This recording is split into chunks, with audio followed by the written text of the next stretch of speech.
to the Old Man's Corner. Grab a cup of coffee and come on in. Today I want to talk about family and friends and holidays and compassion and the things that can inspire us or can bring us down to our knees. Around the holidays, most people have either one or two feelings. They either have a joyful time, joyful feelings, or they have some. If they're they're by themselves, and they have a kind of a depressed feeling. You know, through the years, I think we all touch on both of those emotions at one time or another. Because there are some years around the holidays where families and friends are all around, and the atmosphere is more gay and more happy and more polite, and you can sit around with your family and talk about the old times and life and how things have affected us differently. And these are a joyous time, especially in my family right now. Around the Christmas time, it's the time we get together pretty most often, and we can sit and just relax and snack and do the things around Christmas and open a few presents, and we can always and usually there's always a new member that's in the family, a new boyfriend or a new girlfriend or a new wife or something in that order, and so they get to interact with the family, get to see how you are when you're all together.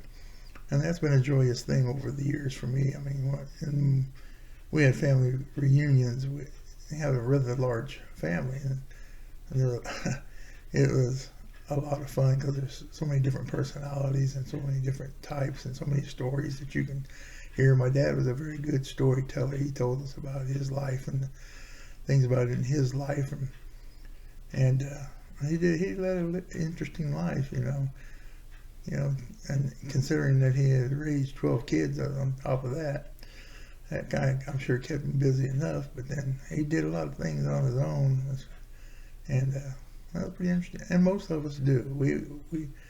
We have our families to raise, and we also have things that we do on our own. Things we do with our family and do on our own, and our friends. Around our friends. I know when I was growing up, especially during my teen years. I had a lot of teen friends. They were good friends, and we were always pretty close. All of us were kind of close, and we knew each other's life, and we were involved in those lives, and the complexities of those relationships.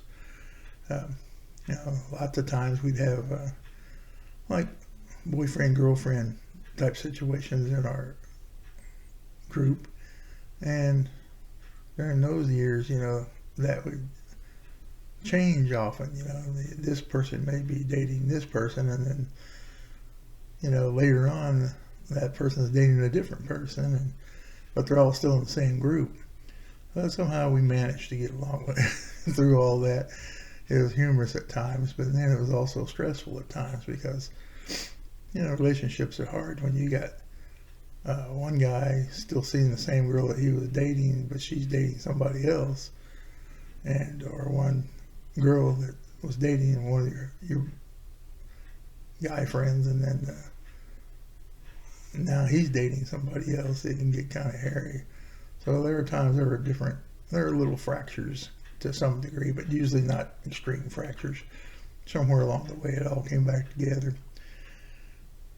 And then during my teen years as well, we dealt with a lot of families. A lot of the people we hung out with either had very little family. I mean, like a brother or a sister, and others had no more family. Like 6 or 7, 8 kids. So you interacted with the entire families, not just the friend that you had, but their families too. And that was a lot of fun too, because there's, like I said, a lot of different personalities, a lot of different beliefs and actions and ways of living and places we lived, we all lived basically around the same area though. There, where I grew up, all within probably a 6 or 7 block area. That's where most of my friends were, and that's where we all lived. We all attended the same schools for the most part, and hung out the same places. And there's times that we go off to cliques like everybody else, but you'd have a certain bunch of our friends that ran together quite a bit, and other times that there are other friends that weren't around as much, but then they may have something going on in their lives, and then we start hanging around with them. So it was a different situation back then. And as I was growing older now, I got married, of course, and kind of moved away from the friends that I had there. And they kind of stuck together and still were around each other. And so coming back into that later on was a little awkward, but we still sit and talk with each other because we still got all those old memories together and things. Same with my family. I had 11 brothers and sisters. And when we had a family get together, you had a lot of people you can talk to about different things and a lot of stories because they all went in their own directions. A lot of us stayed in the same area, in the same town or same area. Some went off different places and led a life. And when they'd come back and visit and stuff, that was very interesting because then they could share the things they've been doing over the last many years. And a lot of things change within our lives. People, their jobs change, and they have different experiences through that they can share. Their faith, their religion changes, and you get to share it because religion and different churches and stuff approach it differently. And when you have a large family, there's often various views and concerns in religion, and they may not understand what you are practicing or understanding, and so you get to share some of that with them. And I think that helps a lot in any situation when you're able to sit down and share stories and your beliefs and your understandings and how another thing too is family members. We grow apart to some degree because we're off in different areas, and we can share stories about others in our family that some of us others don't know about because we weren't around them that much. And that's fun to learn about your own family as well. And then many of us, had other members in our family. Those of us who had various other like stepchildren and step-grandchildren and stuff like that, you got to understand and enjoy them as well and the stories of their lives, and that's a blessing in itself too. Just having people to be around and to talk with and do things with and share life with. I've had a friend I've had for over 50 years. We were pretty close. We've been pretty close over that time. And then since I've gotten older and I moved away from that area, he pretty much stays up in that area. And so I don't see him or don't hear from him as often, but he's still my friend and always will be.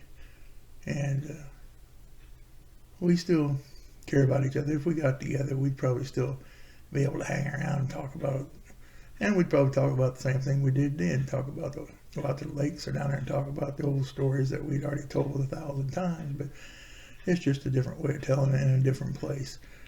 And we always had fun doing that.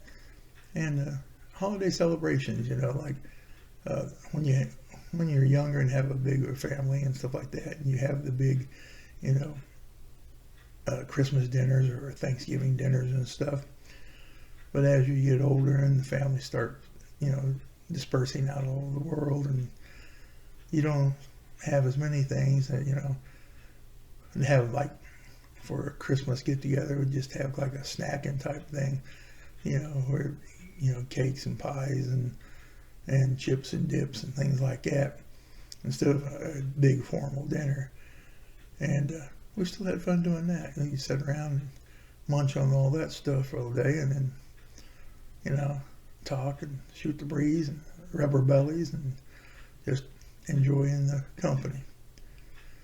So I just want to get on here and, share some of that with you, and hope that you're having a great time during these holiday seasons, and being able to spend that with family, and enjoying those times, and setting aside all of the disagreements over the years, or the misunderstandings over the years, and just enjoying each other and what we've been blessed with. And I think we all still should understand that this is a season, especially Christmas, that this was a time of reflection back on the year, and as well as that this is the time that we celebrate Jesus Christ, the birth of Jesus Christ, and our faith and our spiritual understandings, and that is something desperately needed, right? Especially now in this day and age. Things are changing, but how long will they change, and to what degree will they change in your life? And some people's life is not going to change at all, but other people's life is going to be drastic changes. So, and each day brings a new challenge. Just know that you've made it this far. You've done good. You survived. So be proud of yourself. Be thankful, and be proud of all those around that helped you, and thank them. Just wanted to share this with you today. So I love you, and wishing you a Merry Christmas and a Happy New Year, and we'll talk to you later. Have a good day.